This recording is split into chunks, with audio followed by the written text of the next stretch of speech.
Hey, Ken here from the AT&T Wolfpack. I hope everyone's doing well today. Today we're going to be talking about the HTC One. It's not a review in the sense, but since we already have the written review, comprehensive review on our website, you can check it out at attwp.com for more details on the specs and everything. We posted it up there this morning.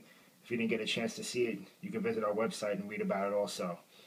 This is going to be an extension to that written review, and we will cover a couple more areas and features on the HTC One.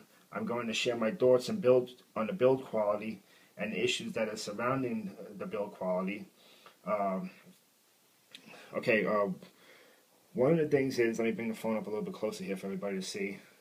One of the things is a lot of people that have been buying a phone, I've been reading on websites, forums, and stuff like that.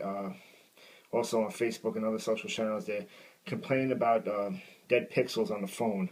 They're saying towards the top of the phone over here, on the top edge of the phone, that there's dead pixels. I'm going to bring the phone in as close as I can to let you guys see it. There's no dead pixels on the unit that I have per se. I guess it does exist out there as far as that's concerned. But right now, I guess it seems to be a little bit more isolated than it is widespread. Another thing people are talking about as far as the build quality is concerned is they're talking about the top portion of the phone here. If I see I could focus in on it a little for you people there. They're talking about the quality of the build on the top, and they're saying that, there we go. And they're saying that there's separation at the top of the phone here, which is where the polycarbonate meets the tempered trim of the phone. They're saying that you can actually see a gap in there and like stick your fingernail in there and pull it apart. Fortunately, once again the unit that I have doesn't suffer from that. I've read that it is out there, but once again, I think it's because it's the first batch of the phone, the first run of it, that these issues do occur from time to time with any vendor, not just HTC. A lot of other people are talking about over here the recessed volume button. They're saying it's like sunk into the phone and it's not flush with the molding on the side of the phone. The particular unit that I have, once again, does not suffer from that. I have heard out there though that there is units that do exist with this. So one of the things that I could suggest is that when you're picking up your phone from wherever you're going to get it from, whether it be AT&T, Best Buy, or whoever, you should take the phone out of the box and inspect the phone. That's going to save you a lot of frustration. If you don't inspect the phone and you get all the way home and then you pull it out of the box and all of these issues that exist with it, then you're just going to have to take a trip right back to the store. So the best thing you can do to remedy the situation is to just inspect the phone, take it out of the box in front of everybody, look it over, look at all these things, turn the phone on, go through everything on the phone before you put it back in the box and you walk out of the store with it. The last thing as far as the build quality and issues with it that might concern a lot of people are saying that the speaker plates here on the top here and the bottom part of the phone, that you can easily just stick your fingernail under it and pull it right off. That is cheaply put on there. And I don't see a lot of that. I've read that it's happened to some people when they drop the phone on the ground. I mean, if you drop the phone on the ground, anything can happen to it. The screen could break. It could, it could get pitted on the back, on the sides. So, if the phone drops on the ground and this pops off, I mean, that's what happens when phones drop sometimes. So, I don't think it's a problem. I mean, it's adhered to the polycarbonate molding with an epoxy. As far as how well it's done, you're not going to find out until something happens with the phone. But as far as what I see on the phone and the unit that I particularly have, I don't see any of those issues. I actually tried to pull it up on the side, on the bottom here, and nothing's happened whatsoever. So, so my impression of the overall build quality of this phone is excellent. So that's my opinion on it. You can form your own opinion on the build quality, but I just thought I would discuss it and get back on some of the things that are out there floating around about the phone and stuff as far as build quality is concerned. The next thing I wanted to talk about was one of the features that everyone, either you love it or you hate it. It's blink feed. Okay, there's no way to get rid of blink feed, but there is a way to not have it as your default home screen. Okay, this is blink feed. Okay, now you can't get rid of it. Okay, what you can do though is if you hold down on here, okay, and you see that little home button there, you can actually select, see the little home button there, I'll bring it a little bit closer. You can actually select what screen here you want to be your home screen by just, pulling it into the next screen. So blink feed here was the default home screen. It was a default home screen, but now it's not. Now I made the secondary screen here. So when I open up the lock menu and open up the the lock off the phone, it comes to this main screen right here. So now it's on the side. You can get up to 7 screens on the phone, so you can put it all the way to this way, and you can get as far away from it as you want by adding screens to it. And you can come down to your 3rd or 4th screen and make that your actually default home screen. So you would have to swipe over like 2 or 3 times, in this direction to get back to blink feed. So other things on blink feed, let me get back to it. Okay, other things on blink feed are, you can pull it down to manually update it. Okay, every time you pull it down, it manually updates the feed. Okay, and you can either update it over Wi-Fi or over data, 3G or if you have LTE or whatever in your area, you can do one or the other to update it. The main issue that I have with blink feed, I kind of like it in a way, but right now it's very light on content. So until they get more people signing up and doing it, it's only got, I'd say, about 4 to 5 things in each category. So if you pick technology, you only have like 4 or 5 to choose from. And they're not the best ones out there. It's a lot different than Flipboard, where if you pick Flipboard, you got anywhere between 20 to 25 different ones just in the technology category alone. That's not counting any of the other categories, like business, lifestyle, things like that. So you can post directly from blink feed. Okay, you can post to different social channels. You can go over here. You can pick your topics and services. You can customize your home screen, and then you got the settings tab. Okay, you can auto refresh it, or you can refresh it manually when you pull down the tab over here. Then you hit this little pen thing over here, and I have it as an update to Facebook, but you can also pick other social channels like Twitter, LinkedIn, and stuff like that. So you can post to all of them at once, or you can post to one of them, which I only have Facebook here. Now what BlinkFeed has, it also has, if you keep going down with it, it has all of your social channels also. So that also goes into the feed over here. All your social channels. Up top is the ones that you pick, like technology and stuff, or whatever you might be interested in. Those are usually up top.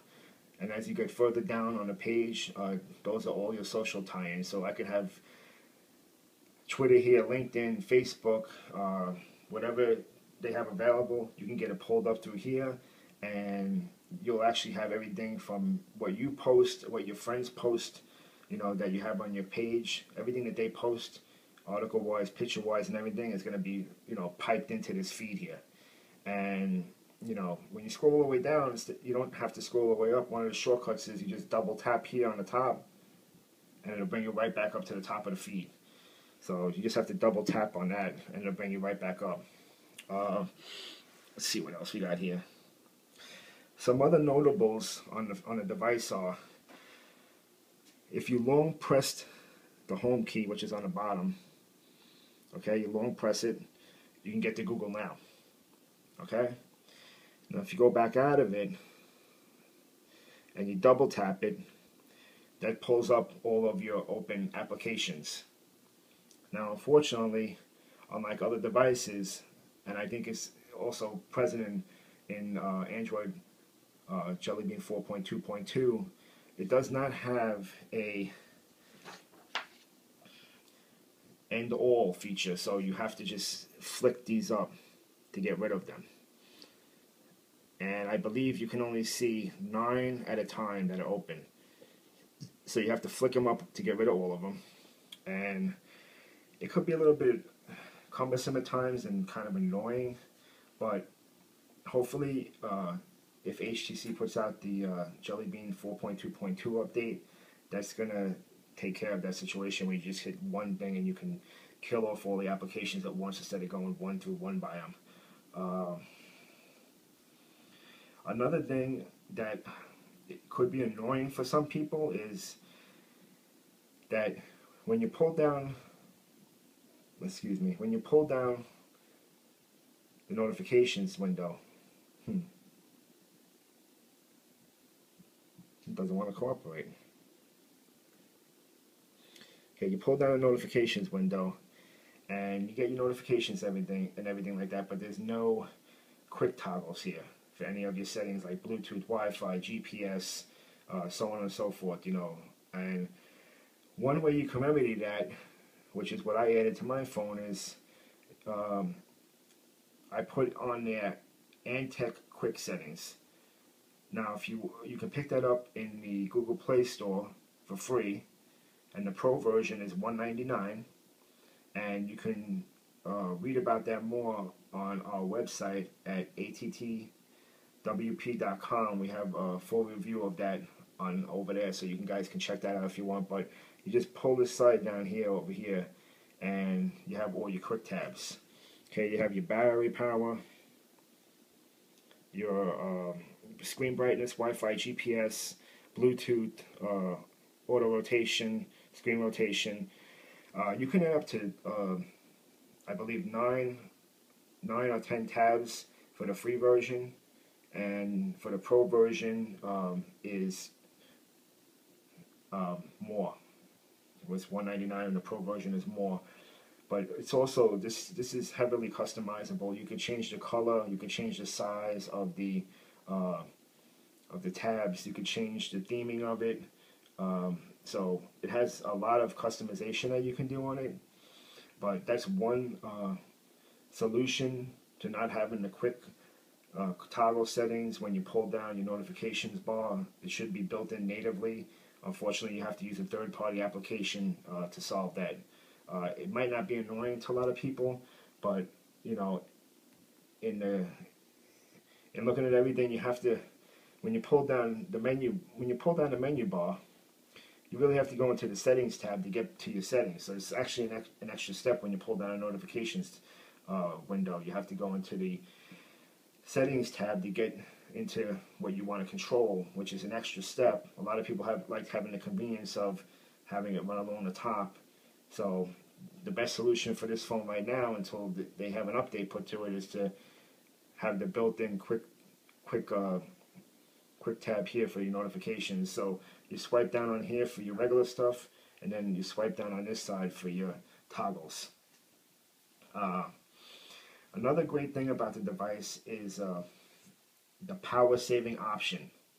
You can easily extend the battery life by just turning it on from anywhere between 3 to 5 hours without impeding the performance of the device at all. The best way to get to that would be through here, or you can also go into the settings tab, but this is the quickest way.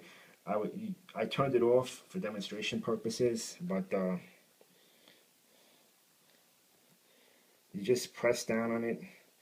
Okay, it opens up, and it controls the CPU. It controls the display by reducing the brightness. It controls the vibration for your notifications and all of that, like haptic feedback notifications from alerts and stuff like that. And it also toggles your data connection. So what it is if you turn it on, like I'm going to do now, you see that the screen immediately dimmed by like 25%. What you do is the phone lies dormant, and when it goes off in off mode, we put it into the off mode.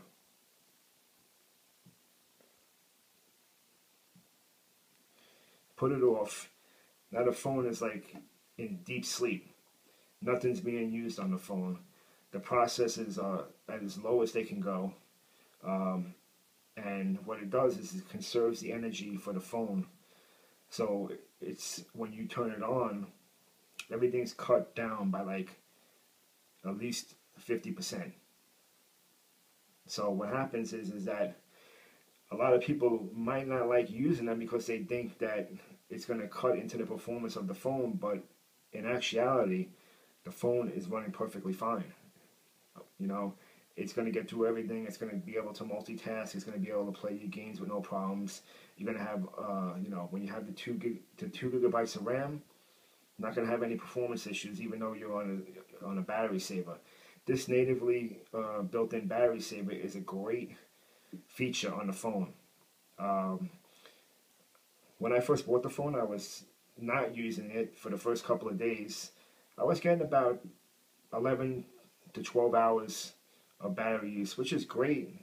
But when I turn on the battery saver mode, I can do the same thing and get through the entire day. Most days, when I go to bed, 11 o'clock or whatever, the phone still has 20 to 25% battery power on it from pulling off the charger at like 6 a.m. in the morning. So you're looking at like 18 hours, and it's still got anywhere between 25 30% power left on it, which is great.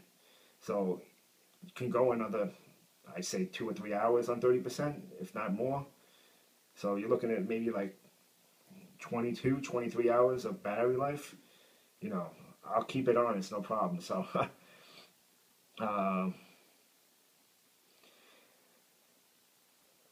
the phone's performance is excellent. Okay, it's got the Qualcomm 600 Snapdragon processor in it, quad core, 1.7 gigahertz. It's got it in there, and it just plows through anything. You can play graphically intense games on the phone, and you don't have any problems whatsoever. After about maybe 30 to 40 minutes, the process is gonna throttle out a little bit, but you'll lose a little bit of frame rate on the phone. When you're playing the game, you lose a little frame rate, but it's nothing that's drastically noticeable, and you'll still be able to play the game with no problem. It just dips a tiny little bit, but a lot of phones, if you're playing a game like that, they're not quad core and they're even dual core processor, and you're playing a game on the phone. After like 10-15 minutes, the phone's already acting sluggish and stuff. And I'm not talking about playing Angry Birds. I'm talking about playing like one of these graphically intense racing games or something like that you're playing that demand a lot of processor power and a lot of screen time when the screen is on and stuff. It's very demanding, so it pushes the processor to the limit. But with a quad core processor, you're not going to have that problem whatsoever, especially with the Qualcomm Snapdragon 600 series. It's like a workhorse. You're going to be able to do anything you want with this phone. Any phone that has that kind of processor, the 600 series processor right now, is an excellent choice to have in a phone. We'll be getting the 800 series processors towards the latter part of the year, but right now, the Snapdragon Qualcomm 600 series is the best you can get out there until Tegra 4 comes out and whatever else comes out in the latter part of the year, the 800 series obviously and stuff like that. So Another thing is another feature I want to discuss real quick is the Zoe, because that's like a big feature with everybody. Let me just get to this real quick over here. Sorry for the inconvenience.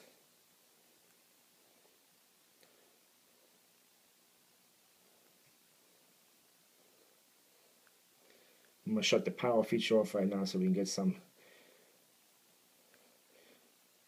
screen brightness going there so we can get a little bit better view and stuff. Okay, so Zoe you can get to by going into your gallery. Alright, now what this is that the gallery is actually fashioned after Blink Feed. Okay, that's how it's kind of laid out. It pulls all your pictures together to one locality, which is what it is, Zoe. This is your gallery. Zoe's on the top. You go into your pictures gallery. Okay? Now, the pictures are laid out in chronological order according to the day that you took them. And if you took any Zoe pictures on that particular day, okay, they'll always be at the top part of it.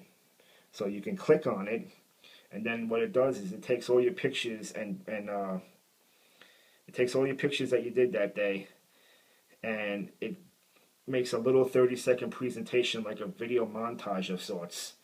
I'm going to try to show it to you right now of stuff that I did the other day. If I go back to one day over here on the 9th, and then you click it, and it's going to put a little show out there. Now this is automatically done at random. It pulls pictures up and stuff. The music's already in there. And it makes like a little movie of sorts of still shots and the Zoe shots, which are like 3-second little video snippets, and it strings them all together into like a little presentation.